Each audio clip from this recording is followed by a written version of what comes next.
Welcome back to my channel Eco Teacher. Here we will read English newspaper with Hindi explanation. So let's get start. Here the title is YouTuber apologizes after show National Human Rights Commission seeks report. तो YouTuber ने क्या की, अपोलोगाइज किया. अपोलोगाइज का मतलब होता है माफ़ी मांगना, किसी से सॉरी फील करना. तो उसने यूट्यूबर जो है उसने अपोलोगाइज माफ़ी मांगी आफ्टर शो के बाद. और जो नेशनल ह्यूमन राइट कमीशन है इसने क्या है, रिपोर्ट मांगी है, सीक रिपोर्ट की मांग की है. तो ये था गाइस टाइटल. तो चलो अब हम जो इसको अच्छे से समझते हैं और जो भी इसमें डिफ़िकल्ट वर्ड आएंगे उसको हम मीनिंग देखेंगे और लास्ट और सिनोनियम भी उसके एक दो देखेंगे. और लास्ट में जो हम एक्स्ट्रा वर्क करते हैं यानी कि जो हम वर्ड करते हैं वो भी करेंगे कंटिन्यू. तो अगर आपको ये वीडियो अच्छी लगे तो अपने दोस्तों के साथ शेयर जरूर कीजिएगा, लाइक जरूर कीजिएगा और कमेंट में बताना कि ये वीडियो आपके लिए हेल्पफुल रही या नहीं. ठीक है, तो चलो स्टार्ट करते हैं. तो here is The National Human Rights Commission on Monday asked YouTube to take an urgent action against influencer Ranveer Allahabadia and remove the episode in which he allegedly made offensive remarks from the popular platform. तो जो national human right commission है उसने Monday को asked कहा YouTube से कि वो क्या करे, अर्जेंट एक्शन यानी तत्कालीन कार्रवाई करे. किसके खिलाफ, इन्फ्लुएंसर जो है रणबीर अलाहाबादिया उसके अगेंस्ट. और रिमूव दी एपिसोड, और जो एपिसोड उसने डाला है प्लेटफॉर्म पे उसको वहाँ से वो रिमूव्ड करे, वहाँ से हटाए. इन विच जिसमें ये इल्ज़ाम लगाया गया है, कथित तौर पर ये आरोप लगाया गया है कि उसमें क्या है, ऑफेंसिव रिमार्क्स हैं यानी कि बहुत ही जिसको स्वीकार नहीं किया जा सकता. ऑफेंसिव जिसको स्वीकार ना किया जा सके यानी कि गलत चीज़ें जो हैं उसमें हैं. इसलिए उनसे कहा गया कि वो पॉपुलर प्लेटफॉर्म से उस वीडियो को रिमूव करेंगे. तो नेक्स्ट है on the comedy reality show. तो कॉमेडी रियलिटी शो पर popular among today's youth for its ageing bordering on offensive content. जो क्या है, पॉपुलर है. जो ये कॉमेडी रियलिटी शो है ये पॉपुलर है, बहुत ज़्यादा फेमस है. किसमें, टुडे आज के नौजवानों में. फॉर किस लिए, इट्स एजिंग का मतलब होता है जो एकदम तीखा होता है, नुकीली चीज़ों को हम कहते हैं एजिंग, यानी कि जिनकी एज होती है, EDGE एज होती है.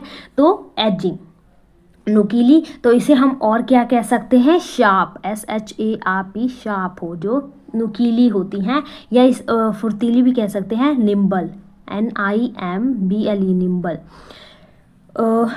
पॉपुलर है किसके लिए, ये एजिंग, बॉर्डरिंग के लिए और ऑफेंसिव कंटेंट.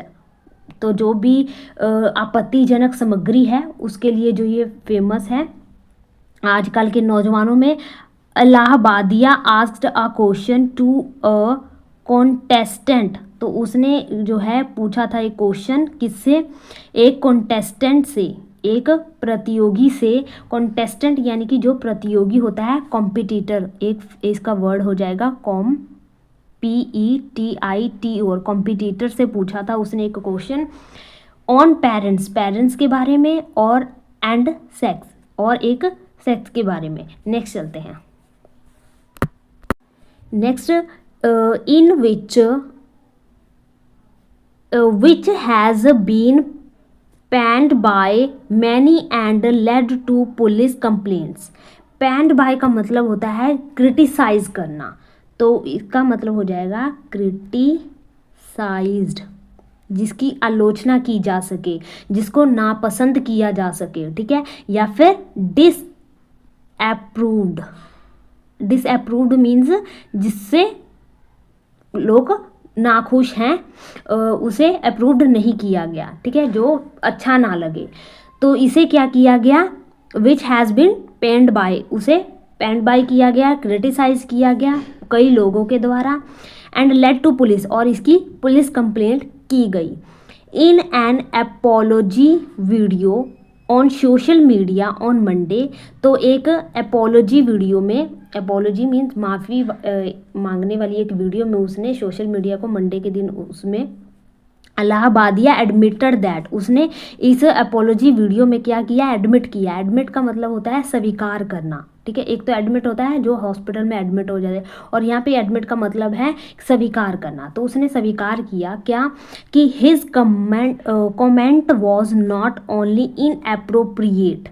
तो उसका जो ये कमेंट है ये क्या है, इनएप्रोप्रिएट है। इनएप्रोप्रिएट यानी कि जो होता है चीज़ जो एप्रोप्रिएट है, यानी कि उचित है, और यहाँ पे रखना नॉट ओनली के साथ हमेशा बट ऑल्सो लगता है, ठीक है। तो उसने बताया कि ये जो मेरा कमेंट था ये ना ही अनुचित था, बल्कि ये फनी भी नहीं था, अच्छा भी नहीं था। Next, Priyanka Kanoongo a member of the NHRC। तो प्रियंका जो कानूनगो हैं, मेंबर हैं किसकी, NHRC की। इन हिज लेटर सेड, तो उन्होंने अपनी पत्र में कहा, the rights panel has received a complaint from wherein it has been alleged that a YouTube show title India's Got Latent hosted by समय रैना कंटेन्स हाईली ऑब्जेक्टिवेबल। तो उसमें उन्होंने अपने लेटर में लिखा कि उनको एक कंप्लेंट मिली है, कंप्लेंट यानी एक शिकायत रिसीव्ड हुई है, जिसमें ये आरोप लगाया गया है कि जो एक यूट्यूबर है, टाइटल बताया जा रहा है इंडियाज़ गॉट लेटेंट, उसमें जो किसके द्वारा होस्ट किया गया, समय रैना के द्वारा, उसमें क्या है, कंटेन्स है। कंटेन का मतलब होता है होल्ड या फिर कैरी। तो उसमें और एक जो ये वर्ड है कंटेन्स, कंटेन्स का मतलब होता है एक होल्ड या कैरी करना, और इसका एक और मीनिंग होता है जिसका मतलब होता है रेस्ट्रेन करना, यानी कि रोकना। रेस्ट्रेन करना, बाधित करना, रोकना, कर्ब करना, CURB, कर्ब करना। तो उसमें जो क्या है, ऐसी चीज़ें हैं जो क्या है, हाईली ऑब्जेक्टेबल हैं, यानी कि बहुत ही जिनको माना ना जा, अनुचित चीज़ें जो है उसमें शामिल है, ऑब्जेक्शन वाली चीज़ें उसमें शामिल है। नेक्स्ट चलते हैं। नेक्स्ट हमारा है inappropriate and obscene remarks against the Indian society. Inappropriate, ठीक है, जो हमने एक पीछे वर्ड किया था वही है इसका मतलब। इनएप्रोप्रिएट मीनिंग अनुचित, जो प्रोपिएट ना हो, इनएप्रोप्रिएट हो, ठीक है। इनएप्रोप्रिएट मीन्स अनुचित। तो ये अनुचित हैं इसमें बातें। एंड ऑब्सीन, ऑब्सीन का मतलब होता है जो बहुत ही बेकार हो, घटिया हो, तो लज्जित करने वाली चीज़ें जो होती हैं, ऑब्सीन बेकार घटिया चीज़ें जो हैं इसमें हैं, जिसमें ऑब्सीन रिमार्क्स किए गए हैं। ऑब्सीन गलत जो हैं टिप्पणी की गई है इन भारतीय सोसाइटी के against. The letter has been written to YouTube's head of public policy in India। तो जो लेटर है, ये जो पत्र है, ये किसको लिखा गया, यूट्यूब्स के जो हेड हैं of public policy in India, तो उनको ये लेटर लिखा गया। Commission has come additionally the commission has come across certain links. तो जो इसके अलावा जो कमीशन है, कम अक्रॉस एक क्या है, फ्रेजल वर्ब है, जिसका मतलब क्या होता है, फ्रेजल वर्ब कैसे पता चला हमारा कि ये अक्रॉस क्या है, प्रेपोजिशन है। तो जब हम वर्ब और प्रेपोजिशन चाह लिखते हैं तो वो एक प्रेपोजिशन, इसका मतलब क्या होता है, देखो कम अक्रॉस आपको लगता होगा कि एक को कम अक्रॉस करके जाना, ठीक है, अक्रॉस आना। तो लेकिन यहाँ पे जो कम अक्रॉस है इसका मतलब क्या है, यहाँ पे देखते हैं हम। तो इसका मतलब होता है मीट, मिलना, ठीक है, या फिर फाइंड करना बाय चांस। जैसे कि आपने उसकी कोई उम्मीद नहीं की थी लेकिन आपको फिर भी वो मिल गया, या आप उसको ढूंढ लिया आपने। जैसे कि आप मॉल में जाते हो शॉपिंग करने के लिए, लेकिन बाय चांस आप अपने दोस्त से वहाँ पे मिल लेते हो, तो वो कम अक्रॉस है, यानी कि वो आपको अचानक से मिल गया, आपने प्लान नहीं की थी चीज़ें, ठीक है। या फिर ऐसे ही जैसे मान लो आप घर में कोई चीज़ ढूंढते हो, ठीक है, जैसे कि मान लो आप सीज़र ढूंढ रहे हो, ठीक है, लेकिन आपको सीज़र ढूंढते ढूंढते बहुत ही पहले जो चीज़ आपसे नहीं मिल रही थी, यानी कि आपका जो है पेन कोई नहीं मिल रहा था आपका, ठीक है, तो लेकिन जब आप सीज़र ढूंढ रहे थे तो पेन भी आपको मिल गया, तो वो क्या है, आपने फाइंड आउट कर लिया, यानी कम अक्रॉस चीज़ें, ठीक है, यानी अचानक से आपको मिल गई वो। तो कम अक्रॉस के साथ ही एक 2-3 और फ्रेजल वर्ब हैं, तो उनको भी यहीं पे देख लेते हैं जिनका सेम ही मीनिंग है। तो रन इनटू का भी मतलब होता है मीट या फाइंड्स बाय चांस, ठीक है, या फिर हम कहेंगे run across, run ACRO, run across. तो यहाँ पे कम है, बस रन लगा दो, तब भी इसका मतलब भी यही हो जाएगा, रन अक्रॉस। या फिर कम अपॉन, ठीक है। तो ये कुछ इसके फ्रेजल वर्ब हो जाएंगे जो इसके सेम होंगे मीनिंग इसके, तो आप ध्यान में रख लेना। तो कम अक्रॉस, मीट या find by chance, run into, run across या कम अपॉन सेम है, ठीक है। तो जो इसके अलावा जो कमीशन है उनको जो चीज़ें जो है कम अक्रॉस उनको पता चली, सर्टेन लिंक्स, उनको ऐसे लिंक्स मिले जो इंडिकेट कर रहे हैं, इंडिकेट का मतलब संकेत कर रहे हैं, दैट और रीसेंट एपिसोड ऑफ दी एफोरमेंशन यानी कि पूर्व कथित हो, जो पहले मेंशन किया गया हो। Show features YouTubers making vulgar and explicit statements concerning children and women. तो उन्होंने उनको ये ऐसे लिंक मिले जो ऐसे इंडिकेट करते हैं कि उन्होंने पहले भी ऐसे ही रीसेंट जो एपिसोड है जो पूर्व कथित से यानी कि फोर मेंशन है, उसमें ये शो हो रहा है कि वो क्या है, एक वल्गर है। वल्गर यानी कि घटिया चीज़ें जो वीक होती हैं, घटिया चीज़ें होती हैं। और एंड एक्सप्लिसिट का मतलब है क्लियर, डायरेक्ट, यानी कि एक्सप्लिसिट है कोई चीज़, क्या है, ऑब्वियस है, इसका सिनोनियम हो जाएगा OBIOUS, ऑब्वियस हो, स्पष्ट हो। तो ये स्पष्ट बातें एक्सप्लिसिट स्टेटमेंट्स हैं और बहुत ही घटिया चीज़ें हैं इसमें। कंसर्निंग, वो क्या कर रही हैं, कंसर्न कर रही हैं, चिंता को बढ़ा रही हैं चिल्ड्रन और वुमेन को लेकर। नेक्स्ट चलते हैं। नेक्स्ट है हमारा, this statements are not only deeply objectionable but also amount to a serious violation of women and child rights. तो ये जो स्टेटमेंट है ये क्या है, नॉट ओनली डीपली ऑब्जेक्शनेबल, ना सिर्फ गहरे रूप से डीपली यानी कि बहुत ही गंभीरता से जो है इसके ऊपर ऑब्जेक्शन लिया जाना चाहिए, यानी कि इसको देखना चाहिए, इसको ऑब्जेक्ट करना चाहिए, इस पर रिएक्शन देना चाहिए, एक्शन लेना चाहिए कोई ऐसा। एंड बट ऑल्सो, ना केवल ये क्या है डीप ऑब्जेक्शनेबल है, बट ऑल्सो ये क्या है, एक ऐसा गंभीर उल्लंघन है वुमेन और चाइल्ड के अधिकारों को लेकर। The availability of such content, availability means उपलब्धता, किसी चीज़ की मौजूदगी। तो इस प्रकार की उपलब्धता on wildly accessible platform, wildly means जो सर्वव्यापक हो, जिसकी ज़्यादा अप्रोचेज हों।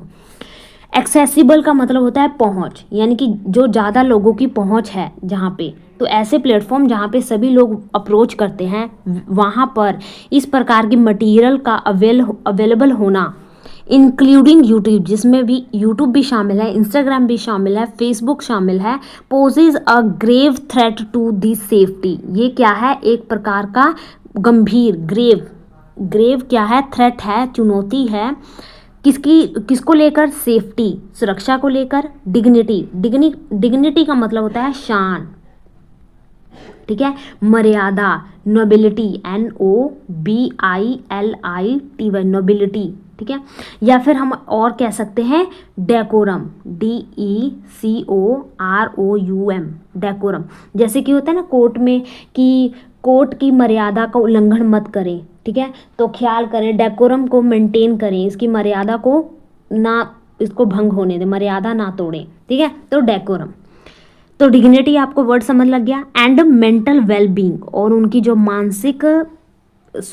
मानसिकता जो है उसकी वेलबींग को लेकर, चिल्ड्रन की और वुमेन की, इसको लेकर ये क्या है, गंभीर थ्रेट है। ऐसा किसने कहा, कानूंगो रोट इन लेटर, ऐसा उन्होंने एक लेटर में अपने लिखा। तो ये था गाइस छोटा सा न्यूज़, आगे भी है थोड़ा सा, लेकिन इतने में ही सब कुछ कवर अप हो गया, बाकी वही सब चीज़ें बार बार हैं। आई होप आपको ये अच्छे से समझ लग गया होगा, और इसमें जो डिफ़िकल्ट वर्ड आए होंगे आपको अच्छे से समझ लग गए होंगे। तो चलो अब आप थोड़े से जो एक्स्ट्रा वर्ड करते हैं उसे कंटिन्यू करते हैं। Let's see next. तो यहाँ पे हमारा फर्स्ट वर्ड है वो है बोनेंजा, BONANZA, बोनेंजा। बोनेंजा का मतलब होता है अपार लाभ, यानी कि भारी मात्रा में लाभ, या फिर वो क्या हो, आपके लिए वरदान साबित हो। तो वरदान के लिए एक वर्ड है बून, BOON, बून आपने सुना होगा, इसका मतलब होता है वरदान। तो बोनेंजा का मतलब यानी कि बहुत ही ज़्यादा मात्रा में आपको लाभ होना, या आपके लिए वो चीज़ क्या है, वरदान साबित हो रही है। जैसे कि मान लो आप खुदाई कर रहे हो, लेकिन आपको खुदाई करते करते माइंस में आपको गोल्ड बॉक्सेस मिले, तो वो आपके लिए क्या है, बोनेंजा है, आपके लिए एक बहुत ही अच्छी अपॉर्चुनिटीज़ है, आपके लिए बहुत ही ज़्यादा फायदेमंद है। ठीक है, तो बोनेंजा। तो इसके लिए हम और क्या वर्ड कर सकते हैं, वो है stroke of luck, STROKE, stroke of luck, आपकी किस्मत खुल गई, तो स्ट्रोक ऑफ लक। ठीक है, लुक्रेटिव, लुक्रेटिव का मतलब होता है वही जिसमें आप क्या कर रहे हैं, जिससे आपको ऐसा बिजनेस जिसमें आपको फ़ायदा हो रहा है, आपको पैसे मिल रहे हैं, तो वो क्या है, लुक्रेटिव बिजनेस है। आपने सुना होगा कि ऐसा बिजनेस जिसमें आपको मुनाफा हो, तो वो कैसा बिजनेस होगा, लुक्रेटिव बिजनेस होगा। ठीक है, और इसके लिए एक और अच्छा वर्ड है, वो क्या है, treasure, TREASUR, treasure of, treasure trove, TROVE, treasure trove. ठीक है, तो ट्रूव का मतलब होता है बॉक्स। ठीक है, और ट्रेजर यानी कि खजाना, तो ऐसा बॉक्स जिसमें खजाना हो, तो वो भी आपके लिए क्या है, बोनेंजा है। ठीक है, तो यहाँ पे हमारा वर्ड है बोनेंजा, इससे हमने वर्ड किया स्ट्रोक ऑफ लक, एक इडियम है, stroke of luck, lucrative business, या फिर ट्रेजर ट्रूव।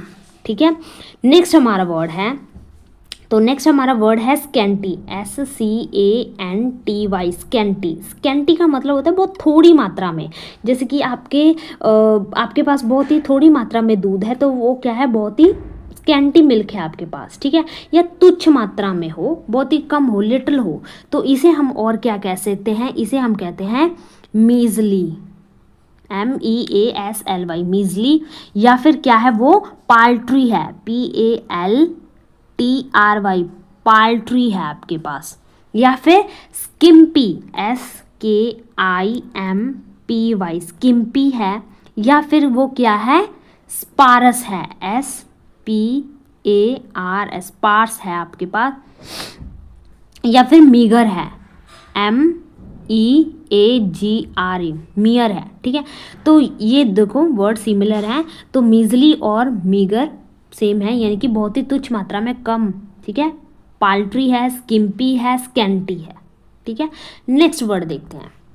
तो नेक्स्ट हमारे यहाँ पे वर्ड है, वो क्या है, जो हमने वर्ड किया पीछे, स्कैंटी, पाल्ट्री, स्किम्पी, तो इसका एंटोनियम क्या हो जाएगा, एंटोनियम यानी कि इसके विपरीत वर्ड क्या हो जाएंगे, वो हो जाएंगे एम्पल, AMPLE। एम्पल का मतलब होता है खूब सारा, बाउंटीलेस, यानी कि आपके पास क्या है, बहुत ज़्यादा मात्रा में है, काफ़ी मात्रा में, तो एम्पल। ठीक है, तो इसको आप कैसे याद कर सकते हो, एम्पल को आप एप्पल से याद कर लेना, APPLE, एप्पल से याद कर लें। कैसे, क्योंकि एक एप्पल ऐसा फ्रूट है जो क्या है, आप जैसे कि एप्पल के लिए कहावत है ना, an apple day keeps doctor away, यानी कि एक एप्पल रोजाना आपको एक डॉक्टर से दूर रख सकता है, यानी कि आपकी सारी बीमारियों का सलूशन एप्पल के पास है। ठीक है, तो यानी कि एप्पल में बहुत सारे खनिज पदार्थ हैं, यानी कि उसमें बहुत ज़्यादा चीज़ें हैं, प्रोटीन, मिनरल्स वगैरह को ज़्यादा मात्रा में हैं। ठीक है, यानी कि तभी तो आपको वो क्या करता है, एक संतुलित फूड प्रोवाइड करता है। तो एप्पल में बहुत सारी चीज़ें हैं जो आपके शरीर के लिए बेनिफिट हैं, तो खूब सारी हैं, यानी कि एप्पल है, एम्पल है। ठीक है, तो एप्पल से आप एम्पल वर्ड याद रख लें, खूब सारी। तो इसका मतलब होता है कॉपियस। कॉपियस का वर्ड मतलब होता है जो खूब ज़्यादा मात्रा में हो। तो जैसे आप कॉपीज़ करवाते हो ना, तो कॉपीज़ ज़्यादा मात्रा में आप करवाते हो, 1-2 कॉपी तो नहीं करवाते, बहुत सारी कॉपीज़ करवाते हो, तो कॉपीज़ खूब सारी, ठीक है। और इसके लिए और वर्ड हो जाएगा sleeve of things. Sleeve of things, जैसे कि उसमें हमने किया था एक इडियम स्ट्रोक ऑफ लक, यानी कि आपके लिए वो क्या है, किस्मत खुल गई आपकी, स्ट्रोक ऑफ लक। वैसे ही इसमें क्या है, स्लीव ऑफ थिंग्स, यानी कि बहुत ज़्यादा मात्रा में स्लीव ऑफ थिंग्स हैं, ज़्यादा मात्रा में है। इस और क्या वर्ड हो जाएगा, प्लेथोरा, PLETHOR। प्लेथोरा का भी मतलब होता है ज़्यादा मात्रा में। नेक्स्ट हमारा वर्ड है माइडेड। तो सॉरी, इसको ही हम और क्या कह सकते हैं, माइडेड। माइडेड का भी मतलब होता है ज़्यादा मात्रा में। तो देखो, एक तो हमने इसका कर लिया कि स्कैंटी, यानी कि तुच्छ मात्रा में, अल्प मात्रा में। पाल्ट्री, स्कीमी या स्पार्स या मिगर, ठीक है। वैसे ही इसका एंटोनियम कर लिया, यानी कि जब ज़्यादा मात्रा में है, ज़्यादा संख्या में है, तो उसे हम एम्पल कह सकते हैं, कॉपियस करते हैं, स्लीव ऑफ थिंग्स कहते हैं, या प्लेथोरा कहते हैं, या माइडेड कहते हैं, ठीक है। नेक्स्ट वर्ड है, तो नेक्स्ट हमारा वर्ड है वो है लॉफ्टी, LOFTY, लॉफ्टी। लॉफ्टी का मतलब होता है जो क्या हो, वेरी हाई हो, या लार्ज हो, या नोबल हो एटीट्यूड में, यानी कि आप अपने जो बिहेवियर में वो क्या हो, नोबल हो, काइंड हो, लार्ज हो, हाई हो, इसके लिए वर्ड होता है लॉफ्टी। इस सभी के लिए हम लॉफ्टी वर्ड यूज़ कर सकते हैं। तो लॉफ्टी का मतलब होता है जो आप क्या हो, वेरी लार्ज हो, हाई हो, नोबल इन एटीट्यूड हो, ठीक है। तो अगर आप क्या हो, किसी को देखकर खुश हो रहे हो, ठीक है, वो भी तो एक काइंड एटीट्यूड है, आप किसी को देखो, तो उसको लिए आप क्या वर्ड करोगे, एक्सॉल्ट, EXA, एक्सॉल्टेड, ठीक है, एक्सॉल्टेड। तो यही था एक वर्ड। नेक्स्ट देखते हैं, नेक्स्ट वर्ड है हमारा डूरेस। डूरेस, डूरेस का मतलब होता है किसी पर दबाव डालना, जबरदस्ती किसी से कोई काम करवाना। तो डूरेस कर रहे हो आप, उस पर दबाव डाल रहे हो, प्रेशर कर रहे हो, उसको प्रेशराइज कर रहे हो, तो उसे आप क्या कर रहे हो, कोरेस कर रहे हो, COERCION, कोरेसन। तो जो कोर्स है, जो बच्चे स्टडी करते हैं, तो उनको पता है कि उनको कोर्स करना पड़ता है, 2 महीने का, 3 महीने का, 1 साल का कोर्स करते हैं। तो वो कोर्स का सिलेबस जो होता है ना, उनको उसी पीरियड में, टाइम ऑफ पीरियड में ख़त्म करना होता है। तो उसको ख़त्म करने का उन पे क्या रहता है, हमेशा दबाव रहता है, ज़बरदस्ती उनको करवाना पड़ता है वो पूरा। तो कोर्स से आप वर्ड याद रखेंगे, कोरेसन, यानी कि दबाव है, ज़बरदस्ती है, आपको करवाया जा रहा है। तो डूरेस ज़बरदस्ती करवाया जा रहा है, यानी कि आपको वो धमका रहे हैं। तो धमकाने के लिए वर्ड क्या हो जाएगा, हेक्टर कर रहा है, वो कोई आपको क्या कर रहा है, हेक्टर। तो हिटलर क्या था, वो धमकाता था, तो हेक्टर करता था लोगों को, ठीक है। या फिर आप कह सकते हो ब्रोबीट। ब्रोबीट का मतलब होता है जो क्या, ब्रोबीट का मतलब होता है धौंस जमाना, वहाँ पे अपना जो है वहाँ पे इम्प्रेशन जमाना, वहाँ पे ज़बरदस्ती वहाँ पे अपना दबाव बनाना। तो आप ब्रोबीट कर रहे हो। जैसे कि आपका कोई ऐसा भाई है जिस ब्रो और बीट, इसको जो यहाँ पे है, ये दोबारा लिख देती हूँ यहाँ पे। तो जो ब्रोबीट, यानी कि ऐसा कोई आपका भाई है जिसको आपको पीटने का मन करता है, ठीक है। तो वो क्या है, क्यों पीटने का मन करता है, क्योंकि वो हमेशा अपनी धौंस जमाता रहता है, आपको धमकाता रहता है। तो ब्रोबीट ऐसे याद रख लेना, ठीक है। नेक्स्ट हमारा इसी में इसका सिनोनिम और क्या हो जाएगा, परस्यूट। परस्यूट का भी मतलब होता है अपना वहाँ पे दबाव बनाना, ज़बरदस्ती करना। तो डूरेस, कोरेसन, हेक्टर, ब्रोबीट या परसिक्यूट। तो ये थे कुछ वर्ड गाइज हमने जो यहाँ पे एक्स्ट्रा किए। आई होप आपको ये वर्ड अच्छे लगे होंगे। आप इनको लिख लेना और इनको रिवाइज करते रहना, जिससे आपको ये वर्ड याद हो जाएंगे। तो आपके लिए होमवर्क ये है कि आपने कल जो एक वर्ड किया था श्राइन, SHRIN, श्राइन, और एक वर्ड किया था आपने रिवोक, REVOKED, रिवोक्ड। इन सभी के आपने मीनिंग जो है कमेंट बॉक्स में बताने हैं। हम इतने ही रखते हैं, मिलते हैं नेक्स्ट वीडियो में। Thank you for watching.